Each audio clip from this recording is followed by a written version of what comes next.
Okay. Hey, what's happening, all my Dragonlings? I am the Dragon God of Gaming, Damian Dragon, and welcome back to the Gaming News, where I run down the list of all the gaming news, articles, trivia, and all the recent news coming out of the gaming world this week. Today, we have a couple pieces of news for you today. I just woke up, so just give me a moment.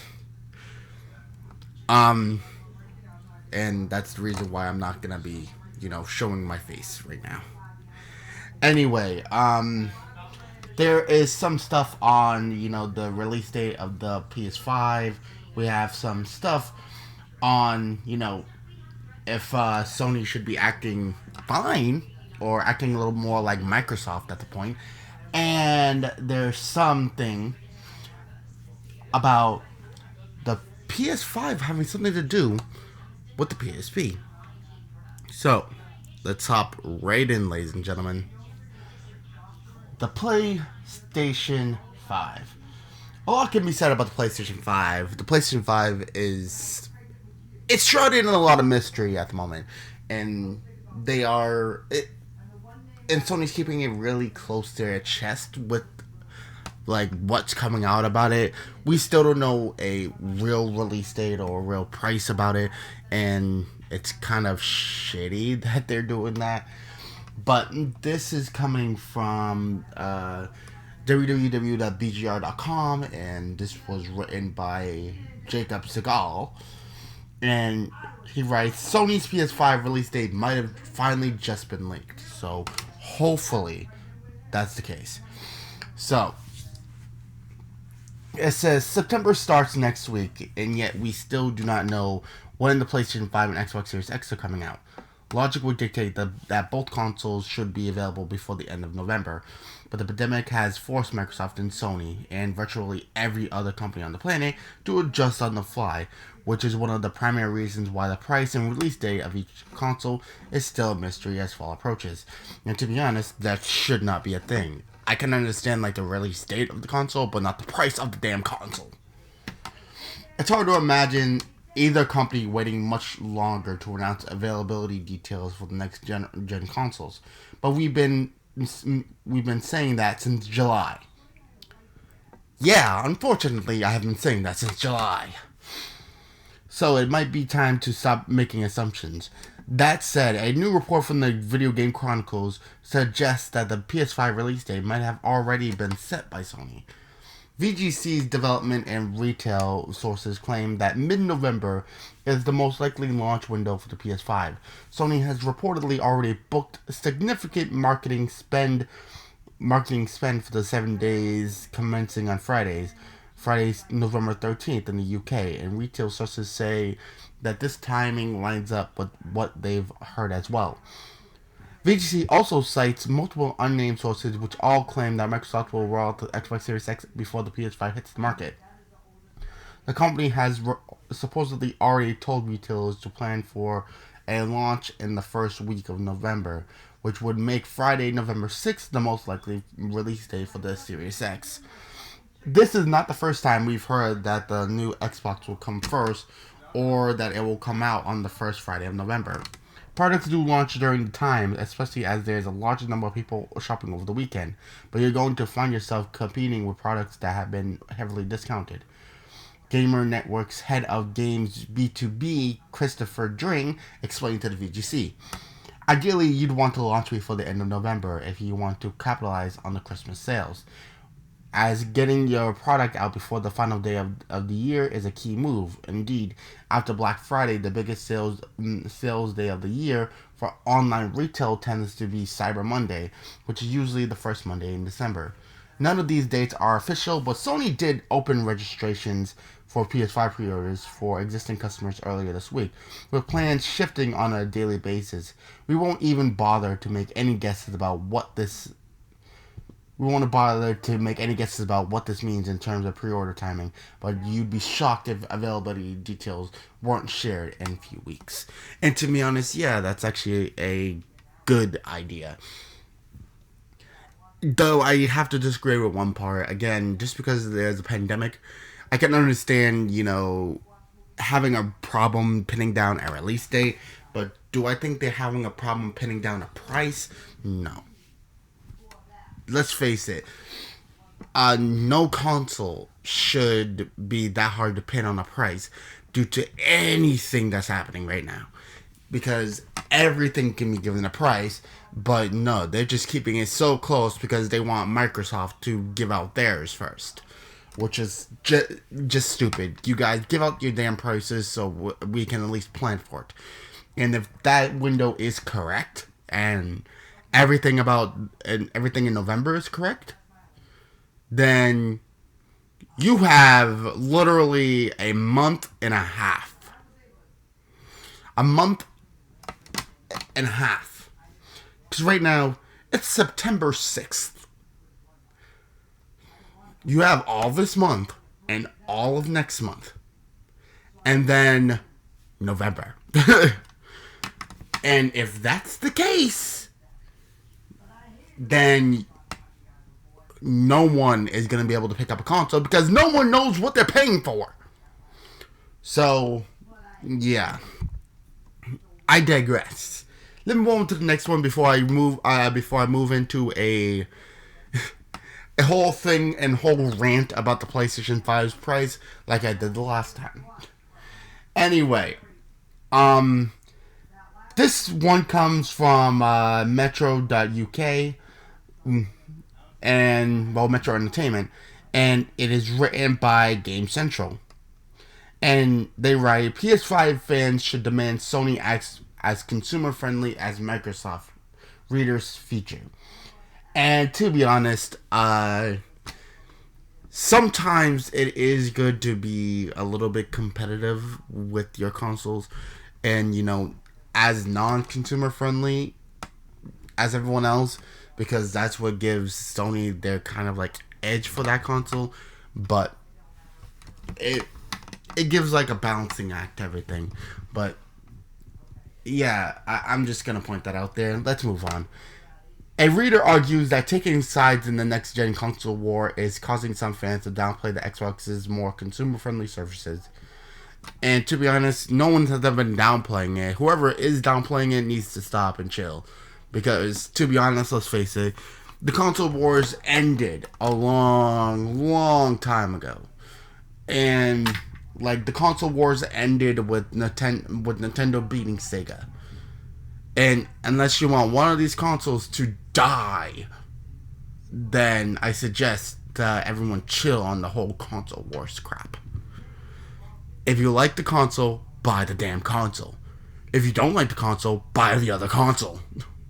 There you go. If you don't like neither console, then don't buy either console. Simple. I'm not gonna hate on the Xbox Series X because I like to play PlayStation. I just like to play PlayStation. I'm more used to PlayStation, so I'm gonna play PlayStation. See where that falls? Anyway, it says as this so-called console war rages on, again, so-called, I find myself at a loss to explain the current mindset of the most hardcore PlayStation fans who champion Sony's console and strategy no matter what, and seem to hate everything about the Xbox. Which, again, I don't get. There's a lot of things that Xbox does right that the PlayStation does wrong. And there's a lot of things that PlayStation does right that Xbox gets wrong. So, again, chill with the console war stuff. Yes, PlayStation have more recently had the better first-party lineup. However, it's virtually impossible to argue that Sony are taking a consumer-friendly approach when compared to Microsoft. We do not know prices, but Sony has spoken of value as opposed to price. This alone might not raise too many alarm bells, though arguably it should. However, Sony also confirmed that the DualShock 4 controllers will not work with PlayStation 5 games, and the DualSense could be pricey given that much ballyhoo new feature such as haptic feedback and adaptive triggers.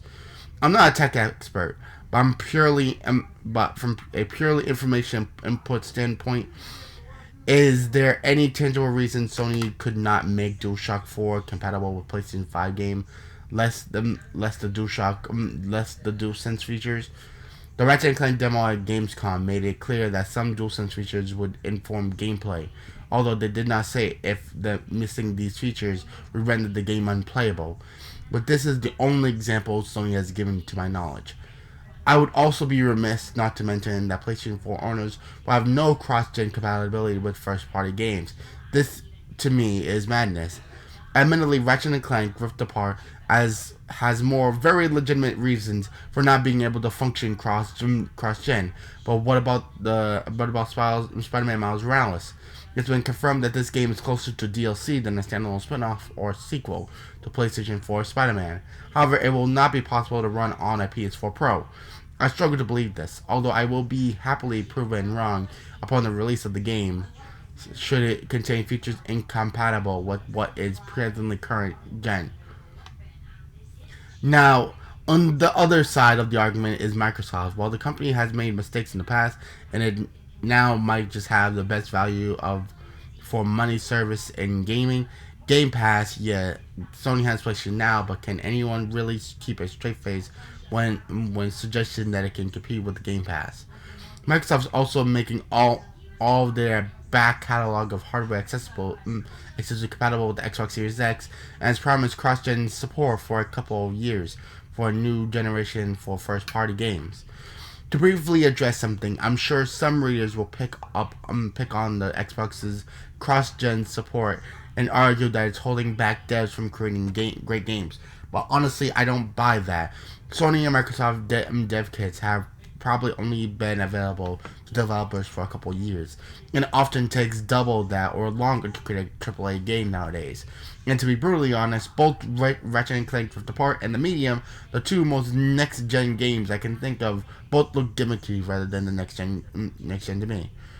Oh my god, are you serious? Basically, this person is just basically ranting about how everything looks better for Xbox. Okay, let's go a little bit further. I'm going to skip ahead a little bit. Yes, according to Sony, we must upgrade our console to play what are likely to be $65 games, which we will be able to run over our PS4 Pro. Times will probably tell. And not only this, but Sony is explicitly not entertaining the idea of bringing first-party exclusives to PlayStation Now on release day, as they are instead trying to make releases massive entertainment events. Quite why the scale of the release event would be downgraded by a game being on PS Now eludes me. As I said, I'm not trying to persuade you towards Xbox. Yes, you are. But I'm hoping that people will see the positive things that Microsoft is doing for the consumer and demand more from their gaming company of choice. You are trying to sway people to Xbox. You basically went on I literally had to do 4 standalone picks to take all of that rant. And believe me, I read basically 3 of those, basically 3 of those, and there were still like 2 other things before I started picking it up. That tells you something, that they're just ranting about how consumer friendly the Xbox is. As it stands, it feels like some of the more enthusiastically loyal PlayStation fans are unable to see the positives of their apparent arch rival Xbox. But this tunnel vision will only slow consumer-friendly practices in the games industry. Again, they're attacking the PlayStation 5. They're attacking PlayStation. It's kind of blatantly obvious. I don't care what console is which. Am I going to be playing the PlayStation 5? Yes I am. Do I think Xbox doesn't have a lot more better things than PlayStation? I don't think that at all. I think the Xbox is pretty good in a lot of areas that the PlayStation isn't. But you basically went on a rant telling people how good the Xbox is over the PlayStation at the moment. Like, you really didn't say anything redeeming about the PlayStation at all. Basically, you said one thing. Congratulations. Think of it this way. If I want to play 6 PlayStation 5 exclusives over the next 3 years, I have to buy all of them at a theoretical $65 each unless on sale. That's $390 over 3 years. The base version of the Game Pass is $8 per month. For that, $390. I can subscribe to Game Pass for over 4 years and play every single Xbox first-party game. On top of that, I'll have access to all the other games Microsoft has announced for the service, as well as hopefully some unannounced first-party offerings. Oh my god. See, they are in favor of Xbox. There is nothing in here basically saying anything good about the PlayStation. Granted, I prefer single-player experiences, but moving up a tier to Game Pass Ultimate will still get you 3 years of subscription at £11 per month. A good amount saved when you factor in Xbox Live. So please, instead of hating Xbox and deriding its fans, use that energy for something constructive and less unnecessarily divisive. Same goes to you, dude. Make some noise about your preferred company doing right by its loyal fans. Billion-dollar companies do not care about you, but they will helpfully listen if their customers unite their voices. Now, I'm going to take this with a pinch of salt. For one, they didn't say anything redeeming about the PlayStation's lineup or what the PlayStation has gotten right. They just basically bashed on, that it's not as consumer friendly as the Xbox. And to be honest, I could see that. But to be honest, Xbox is a United States company. And to be honest, what is Microsoft's big thing? Microsoft is gonna go after the base that it's in, which is the United States. Sony is a Japanese big-time company. And who are they going to cater to? The Japanese people. Japanese people. And let's face it, in that country, everything can be done a little bit more. Everything can be a little more eccentric. Everything can be a little more better. Everything can be a little more bigger, and everything can be a little more expensive. Because everything in Tokyo is expensive. But they're really not. I understand that they're not factoring in for the rest of the world. And I can get that. I can understand that. But to be honest, you don't need to bash the entire console and how it's not consumer friendly compared to the Xbox. I can understand that Xbox is doing a lot of things right, but you can't just tell me the downplays of the PlayStation and not say anything redeeming. Hold on, just so I can be fair. I'm gonna look through this real quick. Give me one moment. I will be right back. I want to read the rest of the article, and if I find nothing redeeming, if I see something redeeming, I'll take back what I said. But if I don't, then my point stands. So, one moment. Okay, they said one extra good thing. And I'll read to you real quick. I want to take this over a top quality narrative-rich game like The Witcher 3, although admittedly I did love the seamless loading timeless transition from gameplay to cutscene and the possible uses of adaptive triggers. Basically, that's the only good thing they said, and it was about the game of Ratchet & Clank Rifts Apart.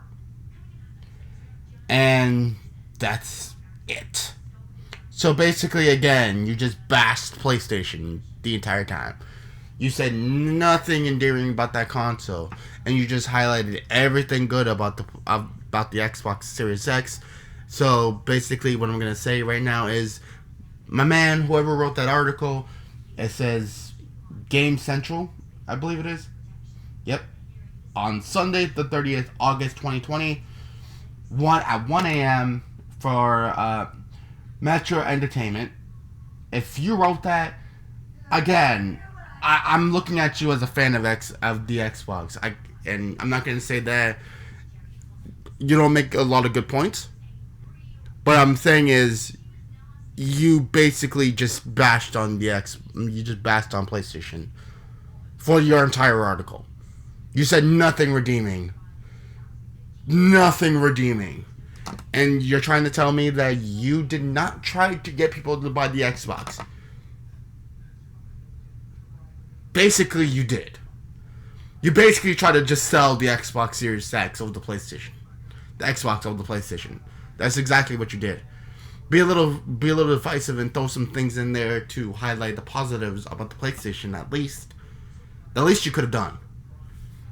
With all due respect, but basically you just sat there and gave a article about how good the Xbox is over the PlayStation. So telling us that you're not trying to sway anybody from one point to another is kind of bullshit.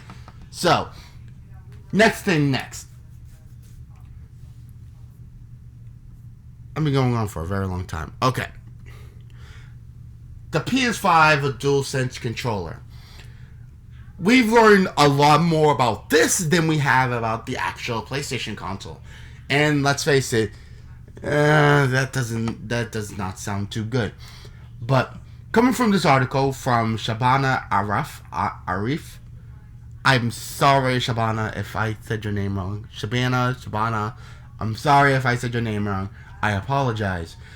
This is coming from www.t3.com, and then he writes, PS5 DualSense controller looks stunning in night mode. Oh, I've seen the night mode for the PlayStation 5's thing. It's so cool. Okay, it says, the PS5 is launching this November alongside the Xbox Series X, and it's with differing approaches to the next-gen hardware. The two console manufacturers have taken a different tack with their respective controllers as well. Microsoft's Xbox controller, whether for the Xbox One or of Xbox Series X, will be compatible across console generations, as well as working with devices including PC, Android, and iOS. Meanwhile, the PS5's DualSense is not compatible with the PlayStation 4, and the PlayStation 4 DualShock 4 will only work with PS4 supported titles on the next-gen console. However, the controller has had a massive overhaul, both internally and externally, that has developers singing its praises, so the limitations on backwards compatibility are understandable. Fans still seem somewhat undecided on its new size and shape, but this colorful